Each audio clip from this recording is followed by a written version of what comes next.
If you're stuck in a cycle of eating less and still not losing weight, let's work that cycle together and fix it right now. Are you eating less to lose weight but still not seeing results? You might actually be sabotaging yourself. In the next few minutes, I'm going to show you why cutting calories too much is actually making your weight loss harder, and what to do instead so that you can eat more and still lose weight. And if you want my simple plan to eat more, boost your metabolism, and lose weight without feeling deprived, just drop the word fuel in the comments and I'll send it right over to you. For those of you that haven't met me yet, I'm TJ Hudspeth, and I achieved a weight loss success story myself. I lost over 100 pounds years ago and have successfully kept it off through the difficult decades of my 40s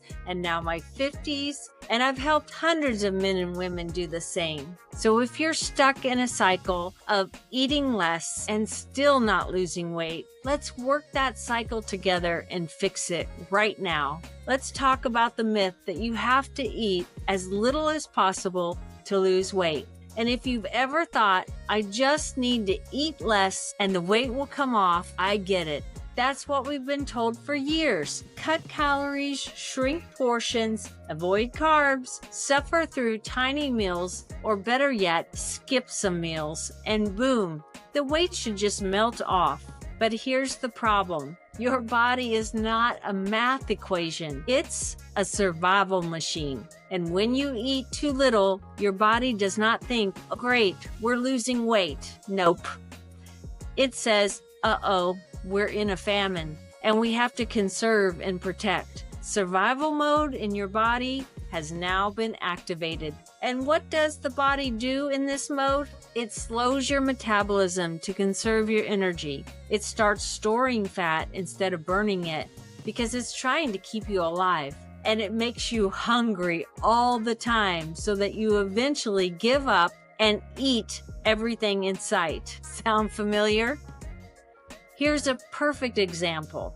I recently worked with a client who came to me eating less than 1,000 calories a day and working out 5 times a week, but she was stuck. No weight loss, just frustration. We added more food. Yes, more food. And within weeks, her body started responding.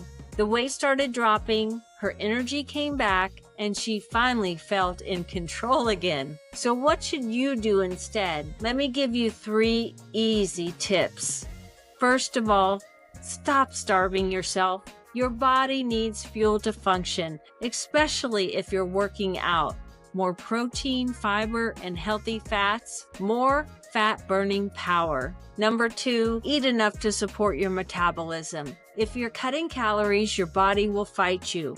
But if you feed it properly, it will work for you and not against you. And lastly, listen to your hunger cues. If you're always starving, your body is telling you something. Ignoring it won't make the weight fall off. It will make you miserable. When you fuel your body the right way, you start burning fat without feeling like you're suffering. You don't have to white knuckle your way through another diet. You can eat, enjoy your meals, and still lose weight. So if you're tired of starving yourself and getting nowhere, again, drop the word fuel in the comments and I'll send you my simple plan to eat more, boost your metabolism, and lose weight for good this time.